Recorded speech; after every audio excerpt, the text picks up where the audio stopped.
So இந்த மனுஷன் இப்படி எல்லாம் செஞ்சு கொண்டு போறார். நலீமியான்னு சொல்ற இன்ஸ்டிடியூஷனை கட்டி எழுப்பியிருக்கிறார். இதெல்லாம் நடந்து கொண்டு போற காலத்துல என்ன நடக்குதுன்னா அவர் இறந்து போனன்னு சொல்ற செய்தி ரேடியோல கேள்விப்படுது. மகரிப் நேரம் சொல்றாங்க. இத கேட்கிற நேரம் எனக்கு என்ன செய்திருந்தால் என் குடும்பத்தில் எனக்கு நெருக்கமான என் சகோதர சகோதரிகள் யாரும் அல்லது என் தாய் தந்தை இப்படி யாரும் ஒருத்தர் இறந்து போனால் எந்த மாதிரியான ஒரு ஃபீலிங் ஒரு மனுஷனுக்கு வருமோ அந்த மாதிரியான ஒரு மனநிலைக்கு நான் மாறுறேன். இவ்வளவுக்கும் நான் நலீம் ஹாஜியார் சொல்ற அந்த மனிதரை நான் கண்டது கிடையாது. ஒரே ஒரு விஷயம் தான் என்னன்னா அவர்கிட்ட எனக்கு மனசுல பெரிய அளவு தாக்கத்தை ஏற்படுத்தினது. அவர் ஹார்ட் அர்ன் பண்ணின மணியை அவரு கஷ்டப்பட்டு உழைச்ச அந்த காசை என்ன செஞ்சிருக்கிறார்.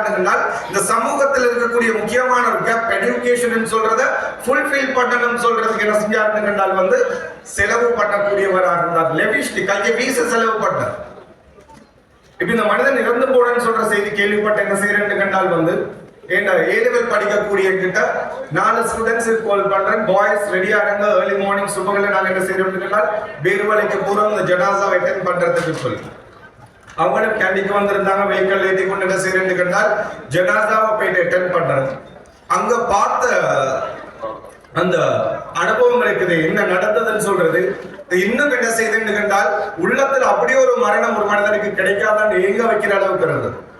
அதான் என்னண்டா அவர் என்ன செய்யறாங்கன்னு கண்டா இறந்த மனிதர் ஜனாசாவை தூக்கிட்டு வர்றாங்க. ஒரு குறிப்பிட்ட ஜங்ஷன் வருது பேர்வழியில, அந்த நலீமியாவுக்கு போற வழியில் உள்ளது. அந்த ஊர் மக்கள் சொல்றாங்க என்னன்னு எங்கட ஊருக்குள்ளுக்கும் இவரை நாங்க தான் தூக்கணும்னு சொல்லி போட்டு ஒரு பாப்பாவை கூட பிறந்தவங்களை எப்படி தூக்கி கொண்டு போவாங்களோ அந்த மாதிரி கையை மாத்தி என்ன செய்யறாங்கன்னா பரீட்சை எடுத்து கொண்டு போறாங்க. அடுத்த ஜங்ஷன் வருது. அந்த ஜங்ஷன்ல இருக்கக்கூடியவங்க சொல்றாங்க எங்கட ஏரியால இவரை நாங்க தான் தூக்கணும்னு சொல்லி போட்டு ஜனாசாவை கை எடுத்துக் கொள்றாங்க. அடுத்த ஜங்ஷன் வருது. இது மாதிரி ஒவ்வொரு ஜங்ஷன்லயும் என்ன நடக்குது என்றால் அவங்க உரிமையோட இவரை நாங்க தான் எங்க ஏரியால தூக்கணும்னு சொல்லி போட்டு கை மாத்தி மாத்தி கொண்டு போயிட்டு என்ன செய்யறாங்கன்னு கண்டால் அடக்கம் செய்யாங்க. ஒரு மனிதன் உயிரோட வாழ்ற நேரம் அவருக்கு ஜால்ரா அடிக்கின்றது வேற செய்தி. என்றால் ஏதும் உலக ரீதியான நன்மைகளை பெற்றுக் கொள்ளலாம்னு சொல்றதுக்கு செய்வாங்க.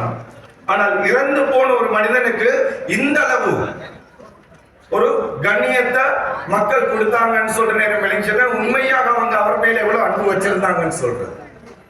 சோ அவர் என்ன செஞ்சாருன்னா ஒரு லெஜெண்டரி லைஃபை வாழ்ந்துட்டு போனார். சமூகத்துக்காக மனித சமூகம் நலன் பெறணுன்றதுக்காக வேண்டி வாழ்ந்துட்டு போனார். அவருடைய இறப்பை என்ன செஞ்சுட்டு உலகம் அழுது கொண்டாடி இன்றைக்கு என்ன செய்வோம் என்றால் எங்கேயும் போயிட்டு நலீம் ஹாஜிரை பத்தி பேசுவோம் என்றால் கண்ணீர் வடிக்கக்கூடியவங்களை பார்ப்போம், கேட்போம். நீங்க நலீமியான்னு சொல்லி போட்டு எஸ் சொல்லிட்டு சொல்லுவாங்க.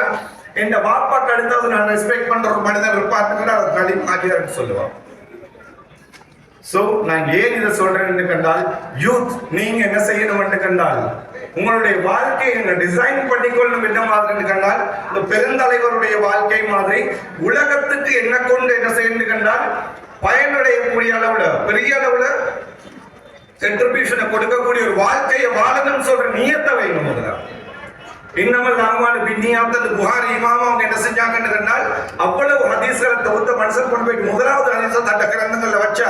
காரணம் என்னென்றால் நியத்து சரியா இருக்கும் கண்டால் அது எவ்வளவு பெருசா இருக்கும் அதுக்கேற்ற மாதிரி உங்களை கொண்டு இந்த உலகத்துல ஒரு இம்பாக்டை உருவாக்கலாம்னு சொல்றதுதானே. சோ இத சொல்ற நேரம் நினைக்க நாங்க நலீம் ஹாஜியார் அவ்வளவு பெரிய ஒரு விஷயத்த செய்யறதுக்குன்னு சொல்றேன்.